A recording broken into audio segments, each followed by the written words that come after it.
이제부터 시작되는 요한계시록 19장 이후의 내용은요, 이제 예수님의 재림과 그리고 재림 이후에 있을 대심판과 그리고 모든 심판의 과정이 마치고 새하늘과 새 땅, 우리가 그렇게 소망하고 고대하는 새하늘과 새 땅의 도래에 대한 이야기가 이제 펼쳐집니다. 그래서 18장까지로 해서 예수님의 재림 전에 있을 말세에 대한 어떤 그 재앙들에 대한 메시지가 이미 이제 정리가 된 것이고요. 이제 오늘부터는 바로 재림과 재림 이후에 있을 내용들에 대해서 성경이 기록을 하고 있습니다.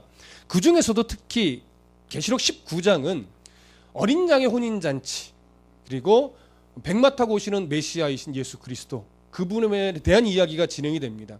이 부분에 대한 이해가 사실은 정확해야 되는 것이 뭐냐면, 여러 사이비 이단들이 마치 자기가 메시아인 양 드러내기 위해서 자꾸 사람이 백마 타고 사진 찍어서 막 자기의 교회랍시고 걸어놓고 하면서 마치 사람이 메시아인 양 행세하는 경우가 너무 많아요.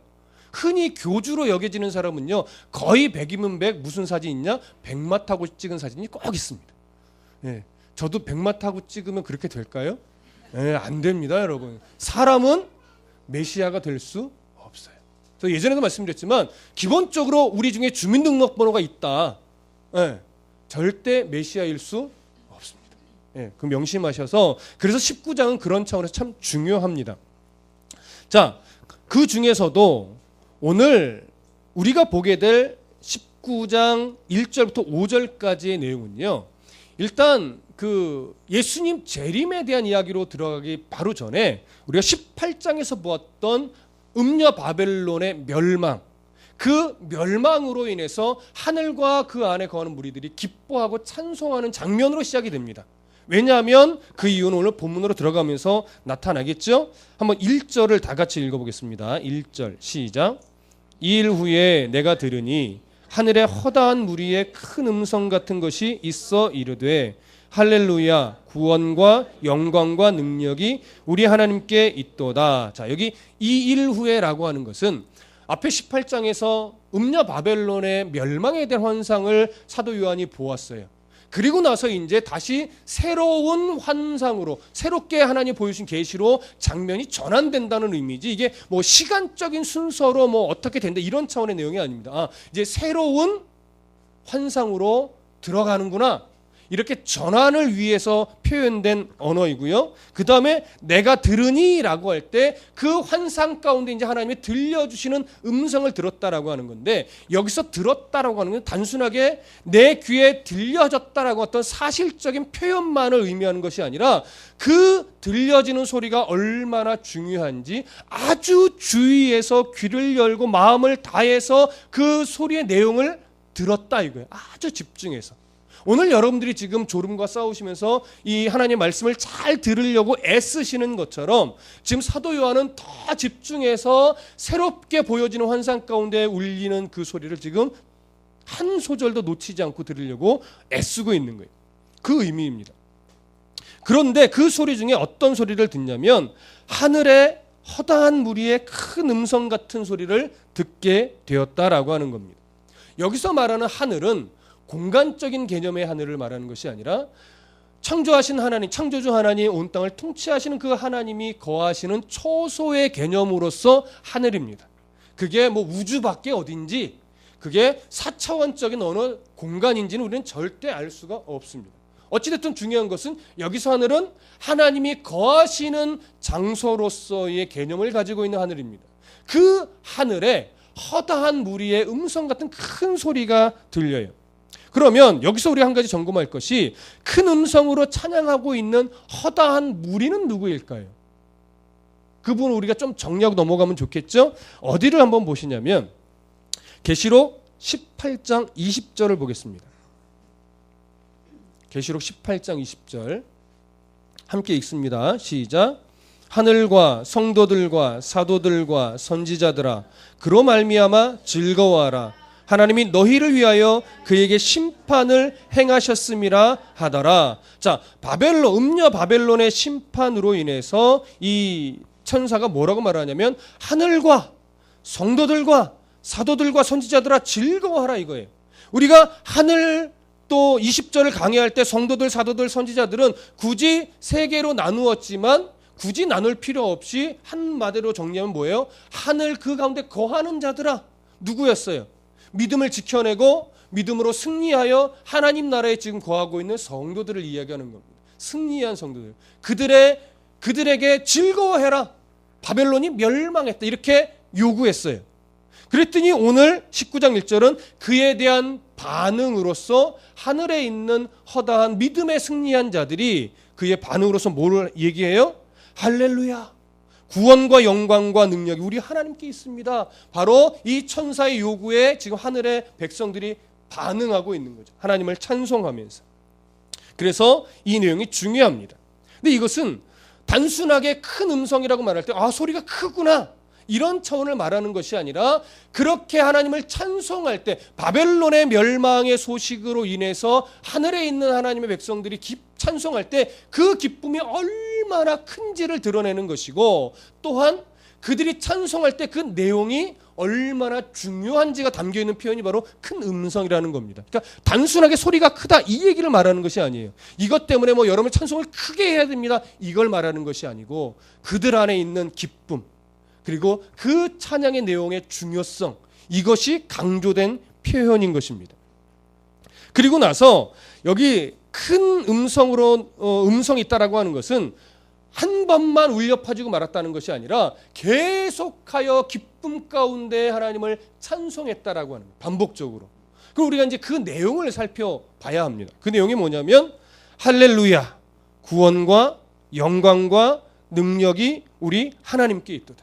자, 가장 먼저 뭐가 나와요? 우리가 잘 아는 히브리 단어 할렐루야. 이것을 헬라어로 음력하여 그냥 번역한 것뿐이에요. 똑같이. 그래서 할렐루야, 히브리어로 할렐루야 이야기합니다. 자, 우리가 너무 익숙한 표현이에요. 찬송하면서도 할렐루야, 만나면 반가워서 할렐루야, 좋은 일 생기면 할렐루야, 때로는 할렐루야 할 상황이 아닌데도 나도 모르게 그냥 습관적으로 할렐루야 하기도 해요.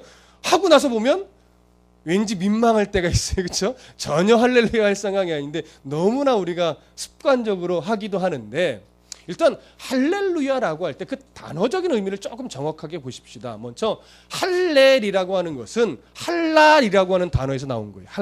할랄은 뭐예요?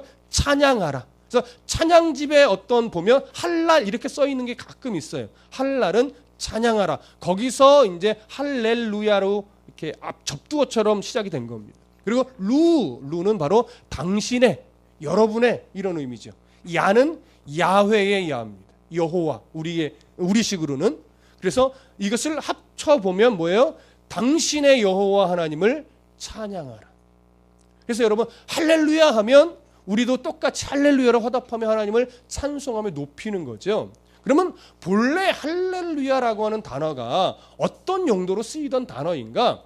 유대인의 어떤 문화 속에서는요, 이제 회중들이 어떤 제사를 드리거나 어떤 큰 절기의 행사 때 회중들이 하나님을 찬송해요. 지금처럼 구원과 영광과 능력이 하나님께 있습니다. 시편의 가사로 찬송을 한다거나 찬송을 하면 그 찬송 소리를 들은 제사장이 할렐루야 하는 거예요. 이거 뭐야? 너희들의 하나님을 찬송하라 이거잖아요. 그럼 또 그 화답하는 소리를 듣고 회중들이 더 큰 소리로 하나님을 찬송하며 높이는 겁니다.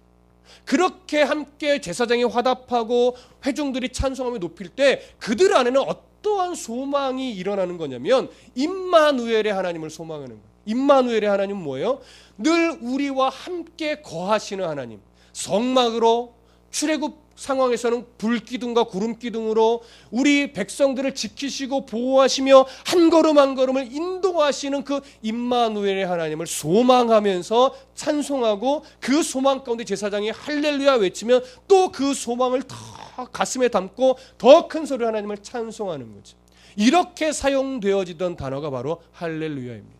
그런데 이런 단어가 이제 이스라엘이 북이스라엘과 남쪽의 유다로 분열 왕국이 되고 그게 몇백 년 지나지 않아서 북이스라엘은 아수르의 멸망을 하고 또 얼마 지나지 않아서 남쪽의 유다는 바벨론의 멸망을 해서 포로로 다 끌려갑니다. 그래서 삼지사방 곳곳 나라로 노예로 끌려가서 참 비참한 삶을 살아가요. 그러면서 그들 안에 소망이 생겨요. 언제 우리가 다시 예루살렘 우리의 고향으로 돌아갈 수 있을까? 그러면서 한 몇백 년을 암흑기로 보냅니다. 그 기간 동에는 선지자의 외침은 있었으나 하나님이 나타나서 백성들 가운데 거한다거나 임재하여 뭐 하나님이 희망을 준다거나 이런 음성들이 없었던 참 암흑 시대예요.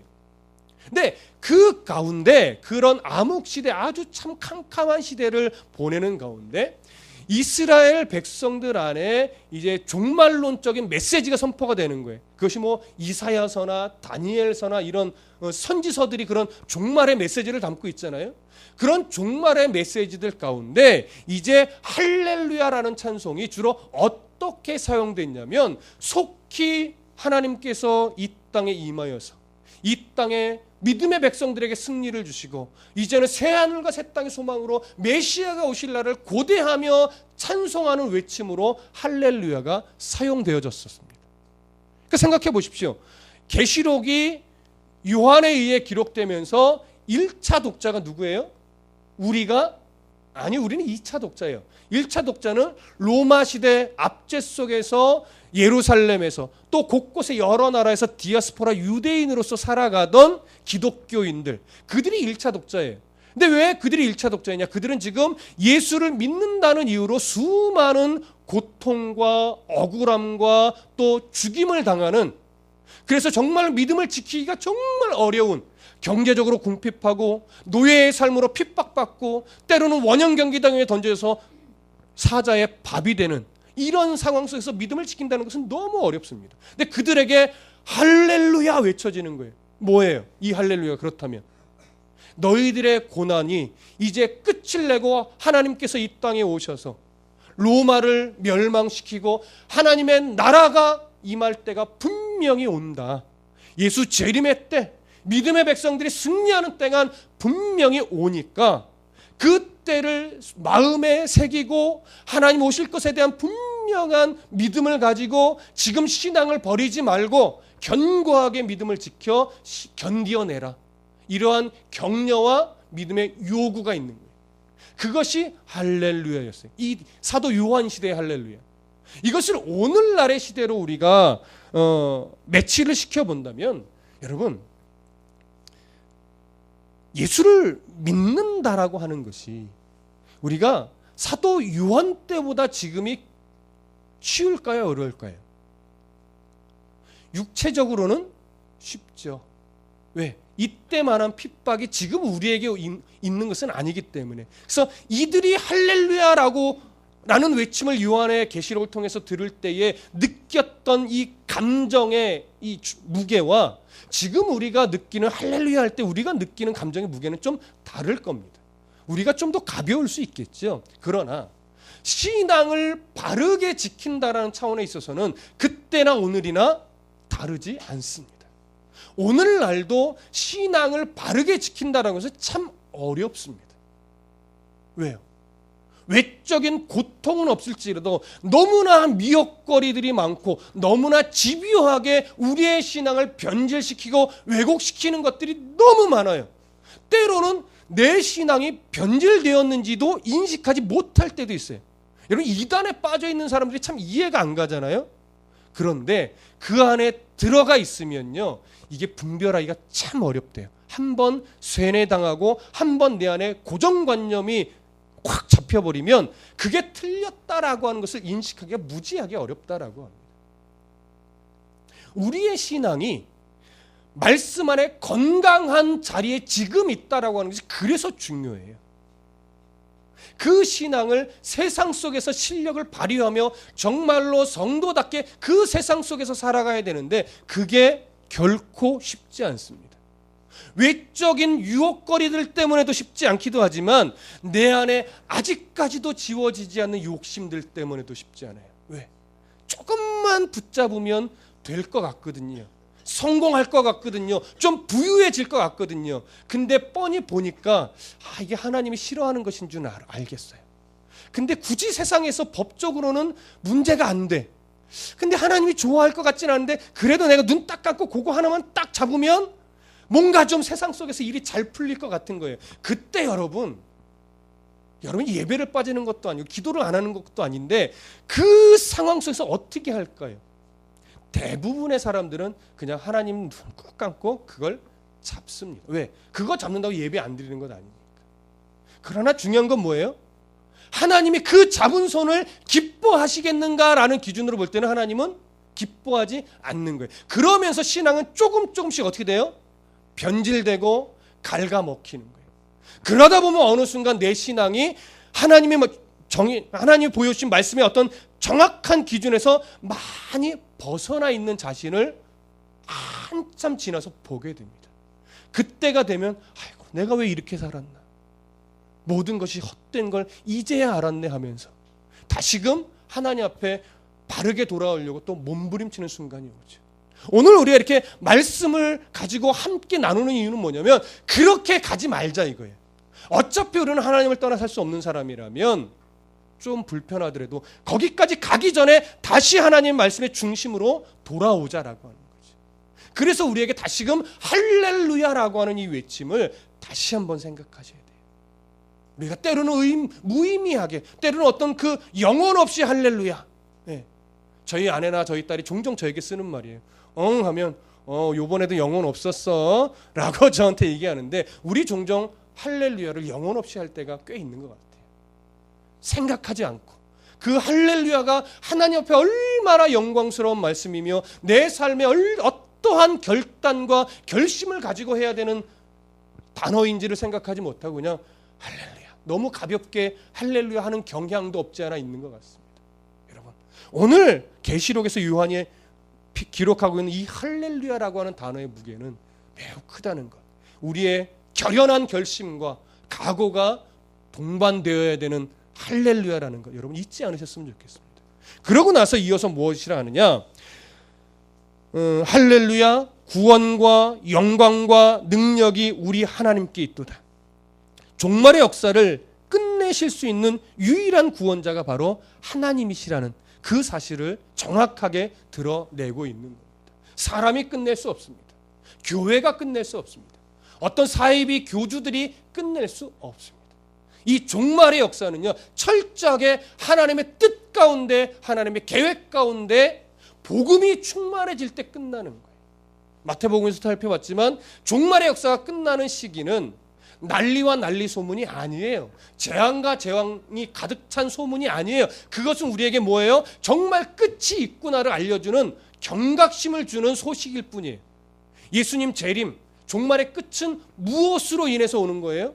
복음이 온 땅 가운데 충만하게 전해졌을 때. 그래서 알 수 없는 거예요. 왜? 아직도 수많은 선교사님이 가 있지만 아직도 복음이 필요한 곳이 많아요. 한국 땅에도 수많은 교회가 서 있고 개척교회도 너무나 많이 있지만 아직도 한국 땅에만도 복음이 필요한 사람들이 정말 많기 때문에 그렇습니다. 그래서 예수님이 언제 오실지 아무도 판단할 수 없는 거예요. 근데 자꾸 그것을 계시록을 이상하게 풀어서 언제쯤 오실 거야 라고 자꾸 말을 하고 거기에 현혹돼서 자꾸 인생을 던져놓고 거기에 아주 시한부적인 종말론에 빠지는 사람이 꽤 많이 있습니다. 계시록은 그런 메시지가 아니라고 말씀을 드렸어요. 오늘을 성도답게 바르게 살아갈 수 있는 든든함을 주는 거예요.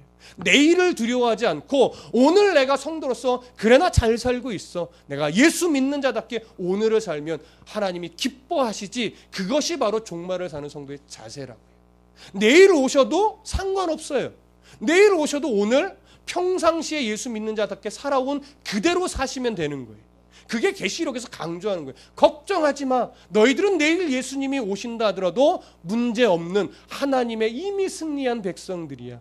그러니 오늘 아침 먹고 점심 먹고 저녁 먹고 잠이 드는 것처럼 예수 믿는 자로서 호흡을 하고 하루를 살아라. 그러면 내일 예수님이 와도 너희들의 삶은 전혀 문제가 없다. 이게 계시록이죠. 구원과 영광과 능력이 내가 믿는 하나님께 있기 때문에 그렇습니다. 주기도문 끝에도 하늘에 계신 우리 아버지여, 이름이 거룩히 여김을 받으시오며 나라가 임하옵시며 뜻이 하늘에서 이루어진 것 같이 땅에서도 이루어지이다. 오늘날 우리에게 일용할 양식을 주옵시고. 또 뭐예요? 이렇게 말하면 꼭 기억이 안 나요. 우리를 시험에 들게 하지 마옵시고 다만 악에서 구하옵소서. 그 다음에 뭐가 있었어요? 대개. 헬라어로 호티. 무슨 말이에요? 왜냐하면 내가 왜 이렇게 기도했냐면 우리의 기도를 들으시는 하나님이 바로 온 우주의 나라와 권세와 영광을 가지고 계신 분이기 때문에 그렇습니다. 기억하시죠? 우리가 왜 할렐루야 하며 오늘 힘겹지만 이 종말의 시대 속에서 믿음의 백성으로 살려고 애쓰냐면 바로 종말을 끝내실 수 있는 능력의 하나님이 바로 내가 믿는 여호와 하나님이기 때문에 그렇습니다. 이 고백이 바로 19절에 담겨 있는 겁니다. 우리가 동일한 고백으로 이 구절을 읽어 내려갈 수 있으면 좋겠습니다. 자, 2절 다 같이 보겠습니다. 2절 시작. 두 번째로 할렐루야 3절이군요. 자, 2절 다 같이 보겠습니다. 시작. 그의 심판은 참되고 의로운지라 음행으로 땅을 더럽게 한 큰 음녀를 심판하사 자기 종들의 피를 그 음녀의 손에 갚으셨도다. 자, 2절은요. 헬라어 성경으로 보면 맨 앞에 접속사가 하나 있습니다. 한글 성경 번역을 안 해놨는데 왜냐하면이라는 말이 들어가 있어요. 이게 좀 전에 제가 설명드린 그 얘기예요. 왜 우리가 할렐루야 하며 구원과 영광과 능력이 우리 하나님께 있도다라고 찬송했냐면 그 이유를 밝히는데 그의 심판은 참되고 의롭기 때문입니다. 그리고 음행으로 땅을 더럽게 한 큰 음녀를 심판하사 자기 종들의 피를 그 음녀의 손에서 갚으셨기 때문입니다. 이렇게 찬송한 이유와 근거를 밝히는 거예요. 근데 여기서 그의 심판은 참되고 의롭다라고 할 때 이 심판은 누구에 대한 심판일까요? 바로 18장에서 우리가 나누었던 음녀 바벨론에 대한 심판입니다. 그 심판이 참되고 의롭기 때문이래요. 참되고 의롭다라고 하는 것은 뭐냐면 주관적인 심판이 아니라고 하는 거예요. 하나님이 그 음녀 바벨론의 죄악을 이 땅의 역사 가운데 끝없이 하나님은 기억하셨어요. 그래서 그것을 결국 세상 가운데 드러내셨어요. 그래서 하나님의 공의로운 속성에 의거하여 정확하게 정의롭게 심판하셨다라고 하는 차원의 내용이지 이것이 그들은 못됐기 때문에 그냥 하나님이 주관적인 개념을 갖고 심판하셨다 이것을 말하는 것이 아닙니다. 정확한 공의로운 정의로운 심판을 행하셨기 때문이라는 거예요. 그런 것 또 하나 이유가 뭐냐면 음행으로 땅을 더럽게 한 큰 음녀를 심판하사 자기 종들의 피를 그 음녀의 손에서 갚으셨도다. 그 바벨론은 음녀 바벨론이 행한 가장 드러나는 악행은 뭐냐면 음행으로 땅을 더럽게 한 거예요. 음행으로 땅을 더럽게 한다라고 하는 것은 기본적으로 영적인 음행과 육적인 음행이 있죠. 영적으로는 하나님을 떠나게 만들고 육적으로는 진짜 신전 창기와 몸을 섞게 만드는. 근데 이 두 가지 내용은 무엇을 상징하는 거냐면 세상 속에서 많은 사람들, 특히 믿음의 사람들까지도 하나님을 떠나게 만들도록 모든 가치관과 모든 경향과 모든 미디어에서 울려 퍼지는 우리의 생각을 바꿔놓는 내용들이 하나님의 가치관과 다른 가치관을 세상에 퍼뜨려서 우리가 예수를 믿는다고 하면 교회를 왔다 갔다 하고는 있으나 삶의 모습을 보면 하나님의 가치관이 전혀 없이 그냥 세상 속에서 파묻혀 살아가도록 만드는 것. 그것이 누가 하는 거예요? 음녀 바벨론이 음행으로 땅을 더럽힌 거예요. 그래서 자꾸 동성애가 왜 죄입니까? 라고 묻는 사람들이 생기는 거예요. 성경에서 하나님이 싫어하는 것, 죄라고 규명하신 것, 그게 죄인데 세상은 자꾸 그것을 관용이라는 말로 덮으려고 해요. 성적 소수자의 의견을 존중해야 된다. 그게 뭐예요? 세상 속에서는 관용이라는 말로 포장된 거예요. 결국 그런 메시지들은 뭐예요? 하나님의 가치관을 대적하게 만드는 거죠. 하나님의 가치관을 싫어하게 만드는 거예요. 그걸 우리는 늘 조심해야 돼요. 우리가 자꾸 그래서 왜곡된 신앙을 가지면 정말 그런 거 아니야? 하나님이 좀 너무하신 거 아니야? 이런 식으로 내가 믿는 하나님에 대한 시선이 자꾸 바뀌어져 갈 수 있어요. 그런 것들에 대해서 우리는 굉장히 조심해야 됩니다. 그래서 하나님의 심판은 의롭고 음행으로 땅을 더럽힌 그 음녀를 심판하는 것이 하나님은 정의로운 겁니다. 근데 거기에는 뭐가 하나가 더 있냐면 자기 종들의 피를 음녀의 손에 갚으신 거예요. 하나님의 백성들이 그 음녀의 가치로 인해 많이들 넘어지고 힘들었고 고통받았고 때로는 순교하였습니다. 하나님 그 백성들의 고통 가운데 견디는 삶을 하나도 잊어버리지 않으세요. 그래서 갚으세요. 갚았다라고 하는 것은 복수했다라고 하는 의미가 아니라 그렇기 때문에 더욱더 하나님은 공의롭게 심판했다라고 하는 거예요. 공의롭게. 그래서 이것은 계시록에서 그 순교자들의 피가 신원했던 것, 언제까지입니까? 라고 신원했던 그 피의 외침을 하나님이 이때 비로소 성취하셨다라고 하는 것, 우리가 그렇게 이해할 수 있는 것입니다.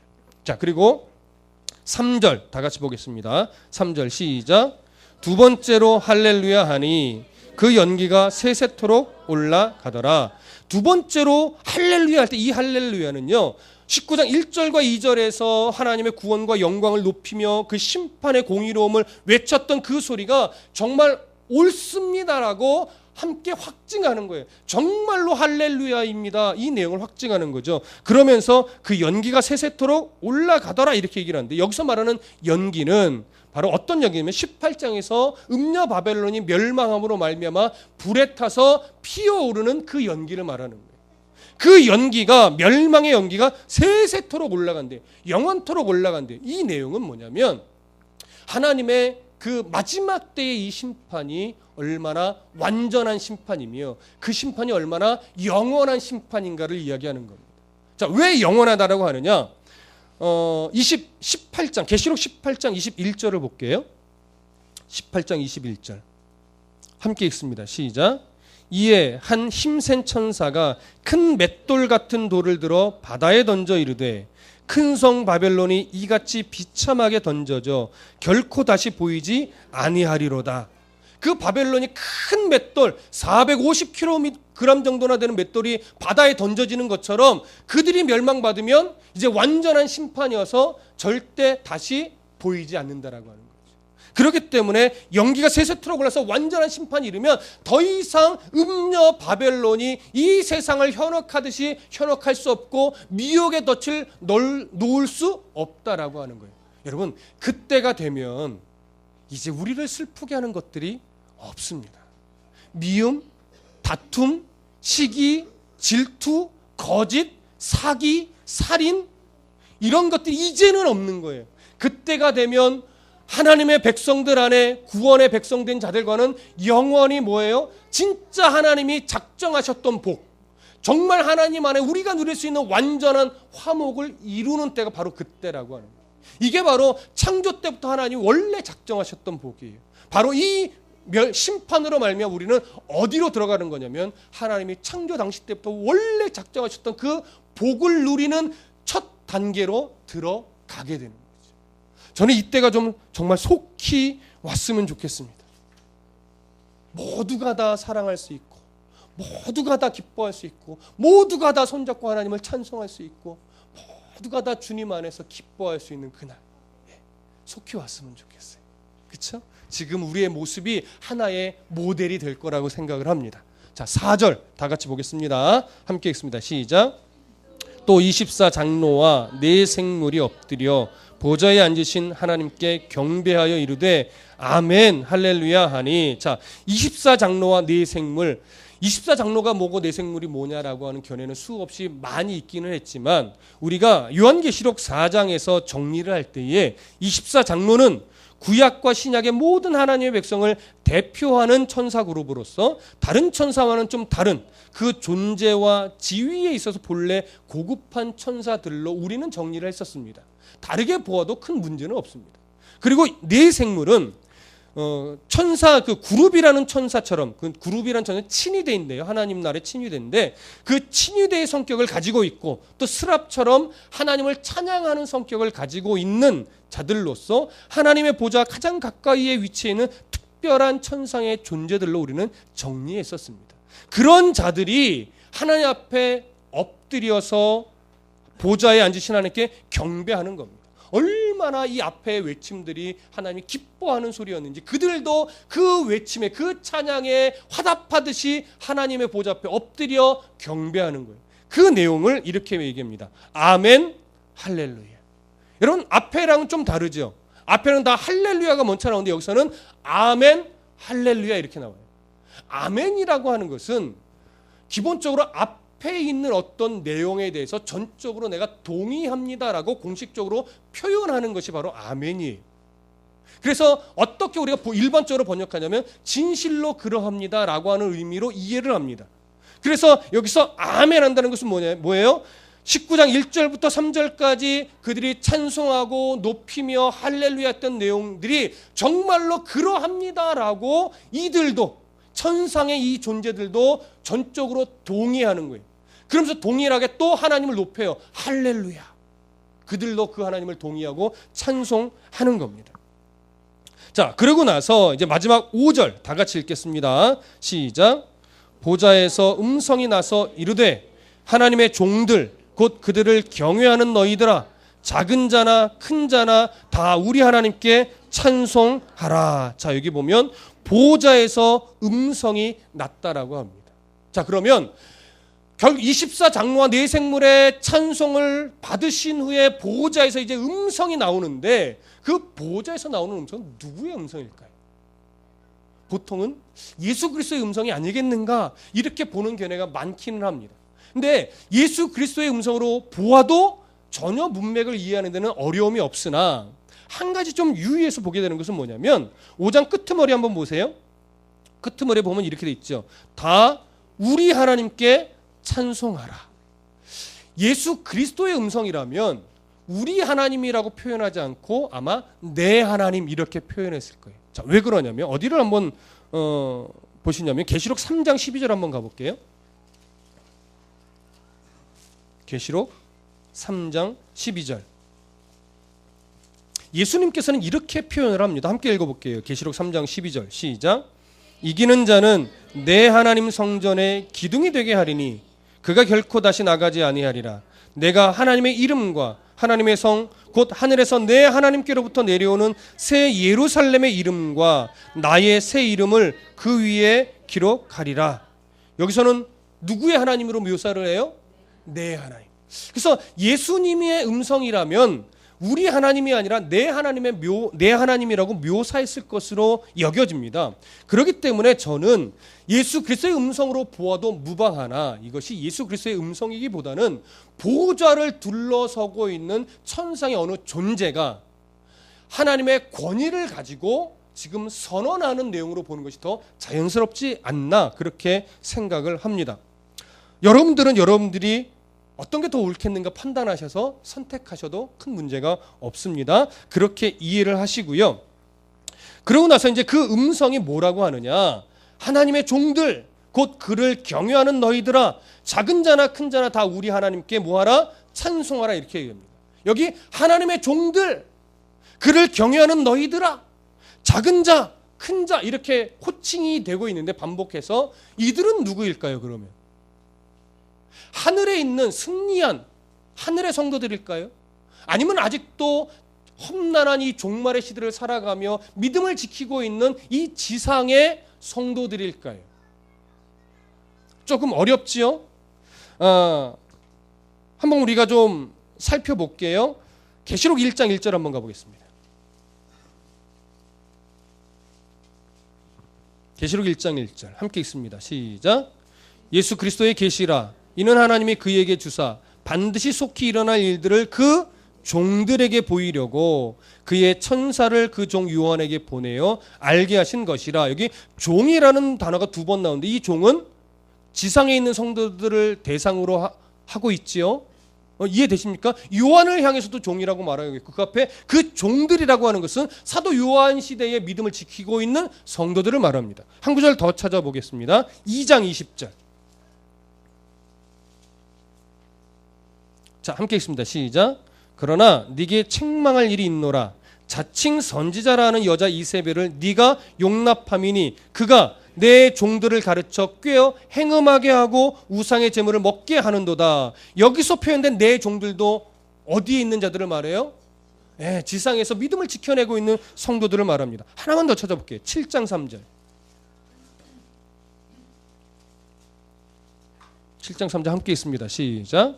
이르되 우리가 우리 하나님의 종들의 이마에 인치기까지 땅이나 바다나 나무들을 해하지 말라 하더라. 여기도 하나님의 종들이라는 표현은 땅에서 믿음을 지키고 있는 하나님의 선택된 믿음의 백성들을 이야기합니다. 이렇게 계시록에서 종, 하나님의 종이란 표현은 대부분 다 이 지상에서 믿음을 지키고 있는 성도들을 향해서 쓰여지고 있는 것으로 보아 여기서 오늘 본문에서 말하고 있는 하나님의 종들, 그리고 그를 경외하는 자들, 그 다음에 작은 자나 큰 자, 이들은 다 이 지상에서 믿음을 지켜내고 있는 성도들을 향해 지칭한 것으로 보여집니다.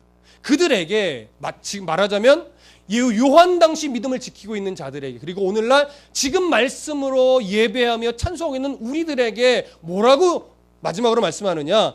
다 우리 하나님께 찬송하라입니다. 다 우리 하나님께 찬송하라. 여러분, 이것은요 기본적으로 사도 요한 당시에 하나님께서 행하시는 참되고 의로운 심판이 분명하게 일어날 것이니 절대적으로 그 사실을 믿고 지금 험난한 신앙의 생활을 견뎌내라 라고 사도 요한 시대에 로마의 압제 속에서 믿음을 지키고 있는 성도들에게 주시는 메시지. 그들에게 그래도 믿음을 지켜내야 돼, 절대 포기하면 안 돼 라고 격려하며 신앙을 지킬 수 요구하는 거지. 오늘날도 이 땅에서 정말로 변질된 신앙과 싸우고 왜곡된 신앙과 싸우고 내 욕심에 기복주의에 성공주의에 치우쳐서 살아가는 이 신앙을 버리고 말씀에 근거하여 바른 신앙을 찾고 세상 속에서 정말 성도가 무엇인지를 드러내며 살고자 몸부림치려는 우리들에게 너희들 그렇게 산다는 거 정말 불편할 거다. 정말로 그리스도인답게 세상 속에서 말과 행실을 조심하면서 내가 조금 더 손해보고 내가 조금 더 낮아지고 더 섬기는 자의 위치에 있기 위해 몸부림친다는 거 정말 힘들 거다. 때로는 에이 내가 꼭 이렇게까지 살아야 돼 라고 말하고 싶을 때가 한두 번이 아닐 것이다. 그러나 그 모습을 우리 하나님이 기뻐하고 그 과정들을 통해서 너희들의 신앙이 자라며 결국 그 신앙을 하나님이 기뻐 받으실 테니, 그리고 이 땅의 그러한 역사를 끝내고 분명히 예수님이 재림하여 우리들에게 새하늘과 새 땅의 그 복락을 누리게 할 때가 분명하게 오니 그 소망을 가슴에 분명하게 새기고 그렇게 살아라. 손해봐라. 기꺼이 낮아져라. 기꺼이 이해해줘라. 기꺼이 용납해줘라. 바른 분별력을 가지고 하나님이 원하시는 범위 안에서, 무슨 말씀인지 이해되십니까? 바보가 되라는 것 아니에요. 그래서 지혜로워야 돼요. 뱀처럼. 그러나 거기에 뭐가요? 순결함도 같이 있어야 돼요. 그래서 어려워요. 그러나 그렇게 살아내야 합니다. 이것이 오늘 다 우리 하나님께 찬송하라는 말씀에 담겨있는 요구입니다. 힘들 겁니다. 더 힘들 겁니다. 그러나 살아내십시다. 기도하겠습니다.